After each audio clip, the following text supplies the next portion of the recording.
नमस्कार, मैं हूँ ज्योतिन्द्र। समाशोधन के ऑनलाइन मंच पे आप सभी का हार्दिक अभिनंदन है। जैसे कि मैंने आपसे बोला था कि केंद्रीय बजट 2024-25 को मैं कई भागों में लेकर आऊँगा, तो आज उसका दूसरा भाग मैं लेकर आया हूँ। पहला भाग मैं कल करवा चुका हूँ, दूसरा भाग आज मैं लेकर आया हूँ आपके समक्ष। तो चलिए स्टार्ट करते हैं भाग 2 को।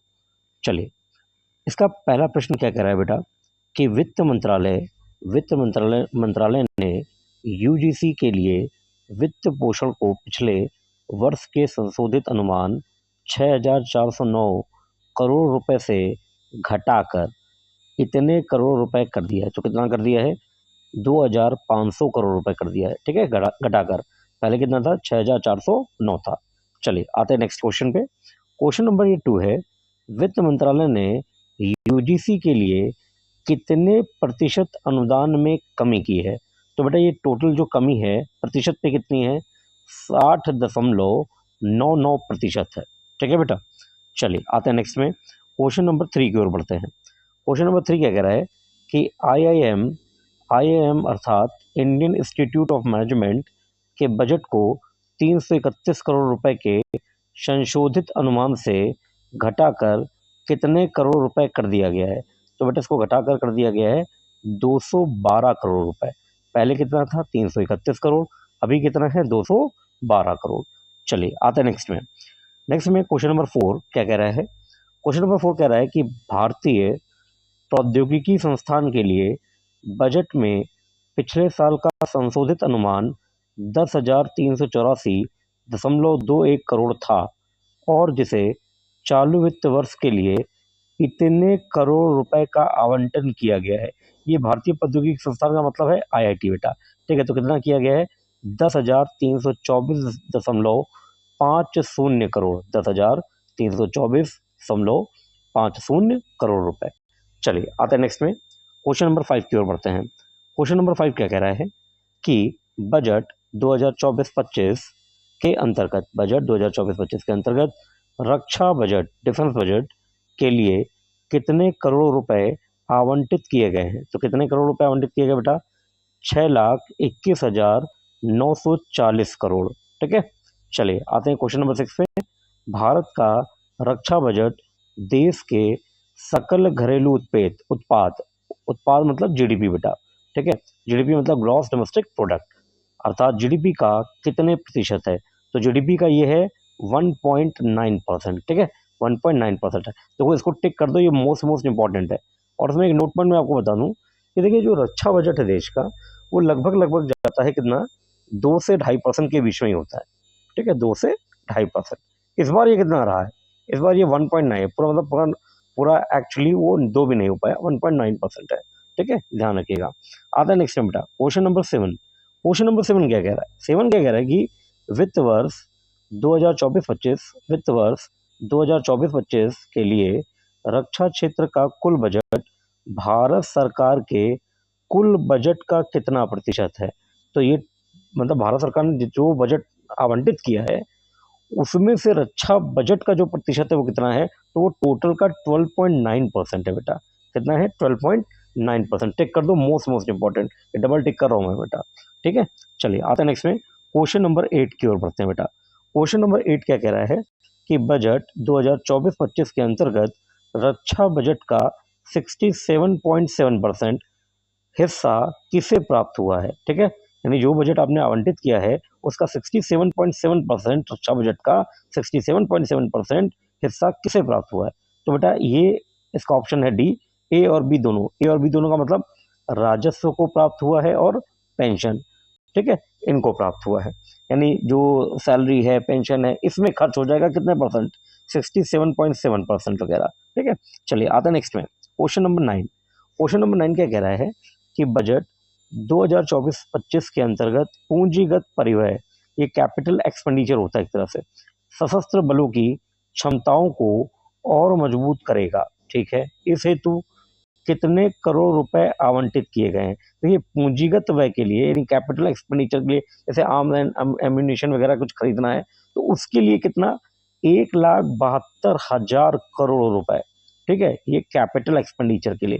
टिक टिक कर दीजिए, मोस्ट इंपॉर्टेंट। चलिए next question number 10। Question number 10 क्या कह रहा है बेटा कि बजट 2024-25 के अंतर्गत सीमा सड़क संगठन अर्थात BRO, ठीक है, ये बॉर्डर रोड ऑर्गेनाइजेशन है बेटा, BRO को 6,500 करोड़ रुपए का आवंटन 6,500 करोड़ रुपए का आवंटन किया गया। आवंटन का मतलब पैसे का दिया जाना, ठीक है, जो कि पिछले बजट 2023-24 की तुलना में कितने प्रतिशत अधिक है? तो ये कितना अधिक है? 30% अधिक है, ठीक है, ये ध्यान रखिएगा। चलिए आते नेक्स्ट में, रक्षा बजट जो कि 6,21,940 करोड़ रुपए है। अंतरिम बजट फरवरी 2024 से केवल 400 करोड़ रुपए ही अधिक दिया गया है। यानी फरवरी में के बाद चुनाव थे, तो फरवरी में एक बजट लाया, तो वो अंतरिम बजट था, तो उसकी तुलना में ये जो वर्तमान बजट आया है 2024-25 का, उसमें केवल 400 करोड़ रुपए ही अधिक दिया गया है। यह 400 करोड़ रुपए की बढ़ोतरी किस मंत्रालय को प्रदान किया गया है? तो देखो ये किसको प्रदान किया गया है? रक्षा बजट की बात हो रही है, तो ये 400 करोड़ जो अतिरिक्त है वो प्राप्त हो गया है रक्षा मंत्रालय को। चलिए आते हैं नेक्स्ट में क्वेश्चन नंबर 12 बेटा। क्वेश्चन नंबर 12 क्या कह रहा है कि बजट 2024-25 के अंतर्गत रेलवे को कितनी धनराशि आवंटित की गई है? तो देखो रेलवे को कितना बजट दिया गया है? 2,62,200 करोड़ रुपए का, ठीक है, ये रेल बजट है, ठीक है, टिक कर दीजिए इसको। आइए नेक्स्ट में, क्वेश्चन नंबर 13 में क्या कह रहा है? बजट 2024-25 के अंतर्गत रेलवे को आवंटित बजट में से उसकी कितनी धनराशि रेलवे की सुरक्षा संबंधी गतिविधियों पर खर्च की जाएगी या खर्च किया जाएगा? तो कितना खर्च करेंगे आप? 1,08,795 करोड़ रुपए, ठीक है, इतना खर्च करेंगे। अब इतना खर्च करने का जो कारण है वो क्या है? जैसे पटरियां बिछानी है नहीं, ठीक है, कुछ रिपेयर करना है वो आ जाएगा, और जो कवच है, सिस्टम है कि ऑटोमेटिक अगर कोई इस तरह से ट्रैक पर कोई दूसरी ट्रेन हो तो उसे डिटेक्ट करके स्पीड कम कर ले ताकि कोलिजन ना हो, टकराव ना हो, तो कवच का इस समय जो वर्जन है वो 4 आ रहा है, इसको स्वीकृति मिल गई है, तो इस पर पैसा क्या होगा? ये खर्च होगा, ठीक है, कितना? 1,08,795 करोड़ रुपए बेटा। चलिए आते हैं नेक्स्ट में, क्वेश्चन नंबर 14 क्या कह रहा है कि बजट 2024-25 के अंतर्गत बिना गारंटी मुद्रा लोन, अंडरलाइन कर दो, बिना गारंटी मुद्रा लोन की सीमा को 10 लाख रुपए से बढ़ाकर कितने लाख रुपए कर दिया गया है? तो वो बेटा कर दिया गया है अब 20 लाख रुपए। कितना कर दिया गया है? 20 लाख रुपए। यानी पहले आपको बिना गारंटी लोन मिलता था मुद्रा लोन के अंतर्गत 10 लाख रुपए, और अब कितना मिलेगा? 20 लाख रुपए। चलिए आते हैं नेक्स्ट पे, क्वेश्चन नंबर 15 बेटा।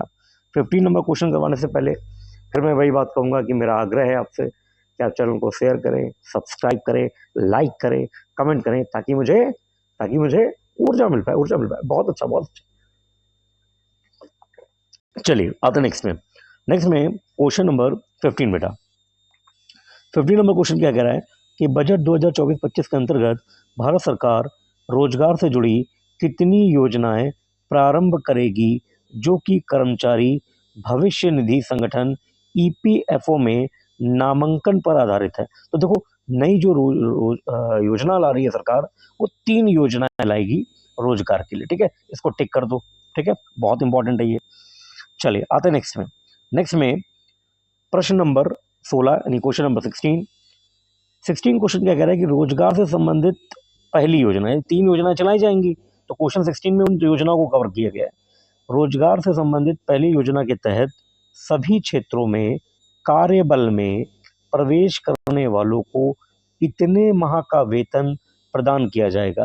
तो अगर जो रोजगार से संबंधित पहली योजना के तहत जो 3 योजनाएं आ रही हैं, उनमें से पहली योजना के तहत किसी भी क्षेत्र में कार्यबल में प्रवेश करने वाले को कितना? 1 माह का वेतन दिया जाएगा, ठीक है, 1 माह का वेतन दिया जाएगा। अच्छी बात है, बहुत अच्छी बात है। अच्छा, क्वेश्चन नंबर 17 क्या कह रहा है? इसी से संबंधित है, 17 और 18 दोनों, ठीक है। रोजगार से संबंधित दूसरी योजना, देखो पहली यहाँ पे हो गई, दूसरी ये है। दूसरी योजना के तहत पहली बार कार्य करने वाले कर्मचारियों के रोजगार से जुड़े विनिर्माण क्षेत्र में अतिरिक्त रोजगार को प्रोत्साहन करने का कार्य किया जाएगा। साथ ही पहले इतने वर्षों में, पहले इतने वर्षों में, और पहले और इतने के बीच में स्पेस है, इतने वर्षों में ईपीएफओ अंशदान के संबंध में कर्मचारियों और नियोक्ता को सीधे निर्दिष्ट, निर्दिष्ट का मतलब है दिए गए पैमाने पर प्रोत्साहन प्रदान किया जाएगा। तो ये 4 वर्षों में ऐसा होगा। कितने वर्षों में होगा? 4 वर्षों में बेटा। चलिए आते हैं नेक्स्ट में, क्वेश्चन नंबर 18। क्वेश्चन नंबर 18 क्या कह रहा है? 18 भी वही रोजगार से ही संबंधित है बेटा, ठीक है, जैसा कि मैंने बताया आपको। तीसरी योजना के तहत, ये रोजगार की तीसरी योजना के तहत सभी क्षेत्रों में अतिरिक्त रोजगार को दिया जाएगा। ये लिया नहीं, ये दिया जाएगा। भैया देना है, रोजगार लेना नहीं है प्रभु, ये दिया जाएगा, ठीक है, या है या, ठीक है, दिया जाएगा। साथ ही 1 लाख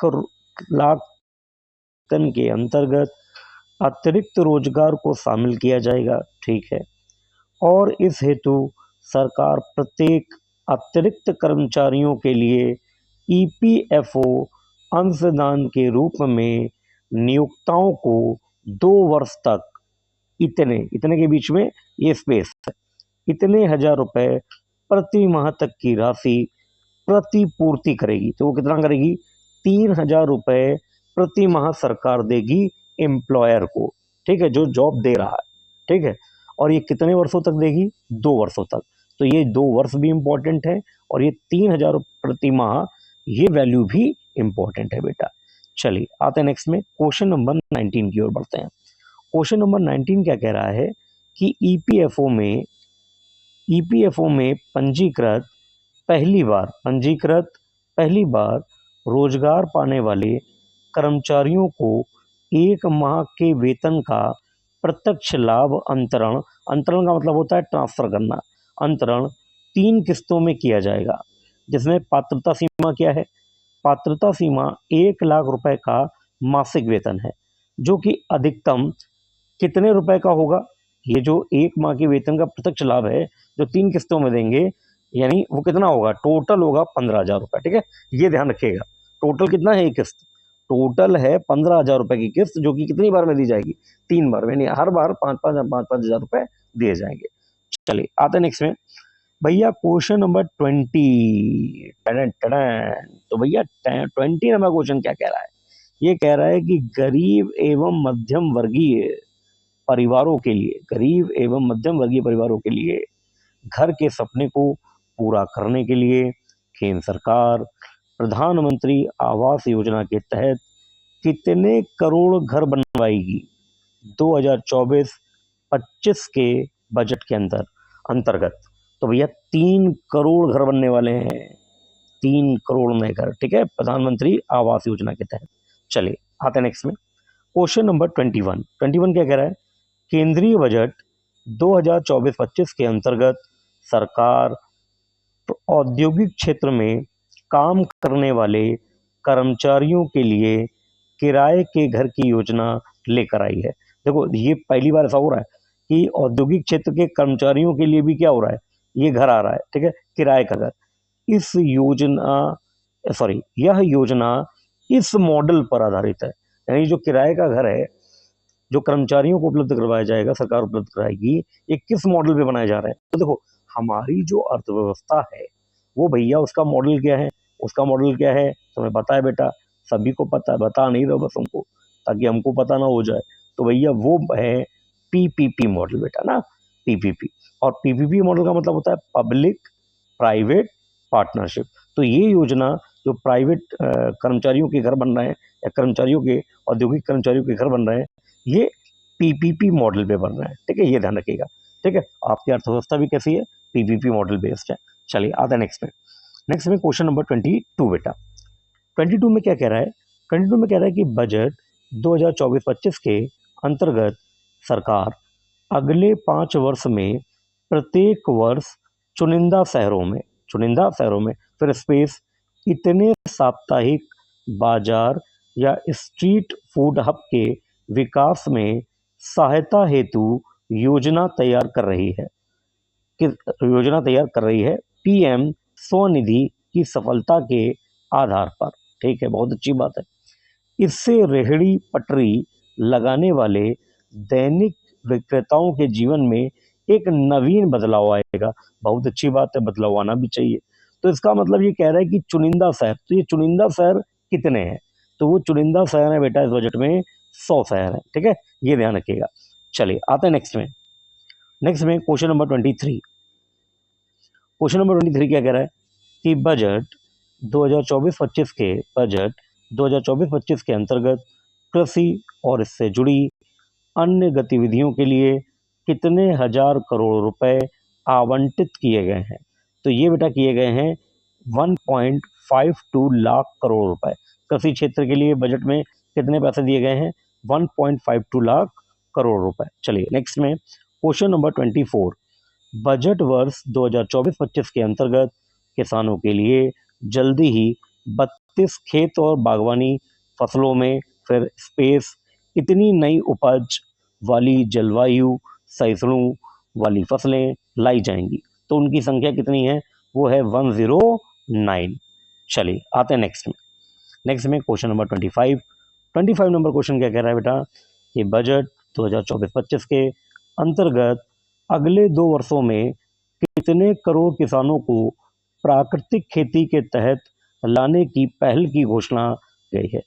यानी 2024-25 में बोला गया है कि प्राकृतिक खेती से हम किसानों को जोड़ेंगे। तो कितने करोड़ किसानों को जोड़ देंगे? तो ये लगभग 1 करोड़ किसानों को जोड़ दिया जाएगा इसमें, ठीक है। चलिए आता है नेक्स्ट में क्वेश्चन नंबर 26 बेटा। क्वेश्चन नंबर 26 क्या कह रहा है कि बजट 2024-25 के अंतर्गत 3 वर्षों में किसानों और उनकी भूमि को कवर करते हुए कृषि में डीपीआई को लागू करने की योजना तैयार कर ली गई है। साथ ही चालू वित्त वर्ष में सरकार फिर स्पेस दे दिया है, इतने जिलों में डीपीआई का उपयोग करके खरीफ के लिए डिजिटल फसल सर्वेक्षण करेगी। तो भैया कितने जिलों में करेगी ये करेगी 400 जिलों में, ठीक है। टिक कर दीजिए मोस्ट इंपॉर्टेंट। देखो ऐसे क्वेश्चनों पे नजर नहीं गई है लोगों की, ठीक है। और जब ये आएंगे ना मतलब तो आदमी हक्का बक्का रह जाएगा, उसकी रूह कांप जाएगी, ये कहाँ से पूछ लिया, ये कहाँ पे है, ये तो था ही नहीं, ये तो दिखा ही नहीं। तो वो आपको दिखा नहीं है, था वहीं बजट ही में, ठीक है। चलिए आते हैं नेक्स्ट में क्वेश्चन नंबर 27 बेटा। क्वेश्चन नंबर 27 में वो क्या कह रहा है कि बजट 2024-25 के अंतर्गत निर्यातकों पर लगने वाले समानीकरण शुल्क को समाप्त कर दिया गया है, जो कि कितने प्रतिशत था? तो वो था 2%। तो निर्यातकों पर लगने वाला जो टैक्स है वो क्या हो गया? कम हो गया है, ठीक है। और मतलब सॉरी, निर्यातकों पे लगने वाला जो टैक्स था 2% वो खत्म हो गया है, ठीक है। कम नहीं हो गया, खत्म ही हो गया, खत्म कर दिया। तो सरकार ने, अच्छा एक चीज यहाँ पे पूछ ले रहा हूँ, पिछले वीडियो में क्योंकि पढ़ा चुका हूँ, पिछले वीडियो में बताया था कि कोई टैक्स खत्म हो गया है। कौन सा टैक्स खत्म कर दिया सरकार ने? तो वो खत्म कर दिया एंजल टैक्स। कौन सा टैक्स? एंजल टैक्स, ठीक है, ये ध्यान रखिएगा। चलिए आता है नेक्स्ट में क्वेश्चन नंबर 28। क्वेश्चन नंबर 28 क्या कह रहा है बेटा? वो बेचारा ये कह रहा है कि राजस्व सचिव संजय मल्होत्रा, तो इसी को अंडरलाइन कर दो, ये करंट का एक क्वेश्चन हो गया कि राजस्व सचिव कौन है? संजय मल्होत्रा जी के अनुसार बजट में पूंजीगत लाभ कर की दरों में बदलाव किया गया है, न्यूनतम वृद्धि की गई, बदलाव किया है और उसमें न्यूनतम वृद्धि की है। इससे फिर स्पेस कितने हजार करोड़ का अतिरिक्त राजस्व प्राप्त होगा? तो ये जो न्यूनतम वृद्धि की है किसमें आपने की है? पूंजीगत लाभ कर में। इससे आपको लगभग 15,000 करोड़ रुपए, ये अनुमानित है, इतना आपको क्या होगा? आपको का मतलब सरकार को, ठीक है, उनको लाभ होगा। चलिए आते हैं नेक्स्ट में क्वेश्चन नंबर 29। बिल्कुल अंतिम पड़ाव की ओर है हम लोग बेटा। क्वेश्चन नंबर 29, बजट 2024-25 के अनुसार दीर्घकालिक पूंजी लाभ कर के लिए सूचीबद्ध वित्तीय परिसंपत्तियों को कितने वर्ष से अधिक समय तक रखना होगा? देखो यहाँ पर अगर आ जाए 2024-25 के अनुसार दीर्घकालिक पूंजीगत लाभ कर, तो इसके लिए परिसंपत्ति को कितना रखना होता है?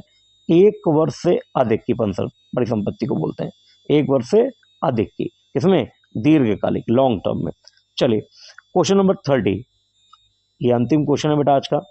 इस क्वेश्चन से पहले वही मेरा आग्रह कि चैनल को सब्सक्राइब करें, शेयर करें, कमेंट करें, लाइक करें और मुझे ऊर्जा दें। चलिए 30 नंबर क्वेश्चन क्या है कि बजट 2024-25 के अनुसार और असूचीबद्ध वित्तीय परिसंपत्तियों और सभी गैर वित्तीय परिसंपत्तियों को कम से कम इतने वर्षों तक रखना होगा। तो जो असूचीबद्ध होती हैं, अनलिस्टेड होती हैं, अनलिस्टेड फाइनेंशियल असेट्स होती हैं जो, और जो नॉन फाइनेंशियल असेट्स होती हैं वो कम से कम इतने वर्षों तक रखनी होती हैं। तो भैया वो आती हैं किस दायरे में? कम से कम 2 वर्ष तक की, कम से कम 2 वर्ष तक के दायरे में आती हैं वो। ठीक है, तो चलिए इसी के साथ 30 क्वेश्चन आपके खत्म हुए। बजट का, केंद्रीय बजट का ये भाग 2 था। नेक्स्ट अगली कक्षा में हम लोग मिलते हैं और शेष प्रश्न जो बच गए हैं बजट के वो उस वीडियो में हम लोग निपटा देते हैं। ठीक है, और आपसे निवेदन है ये मेरा पर्सनल कि बेटा जो वीडियोस हैं बजट की वो अच्छे से देख लीजिए, उनसे मुलाकात निश्चित तौर पे आपसे पेपरों में होगी। तो चलिए तब तक आप लोग अपना बहुत अच्छे से ख्याल रखिए, अच्छे से पढ़िए, रिवाइज कीजिए और हम लोग मिलेंगे अगले वीडियो पे कल। ठीक है, तो तब तक के लिए सभी को जय हिंद, जय भारत।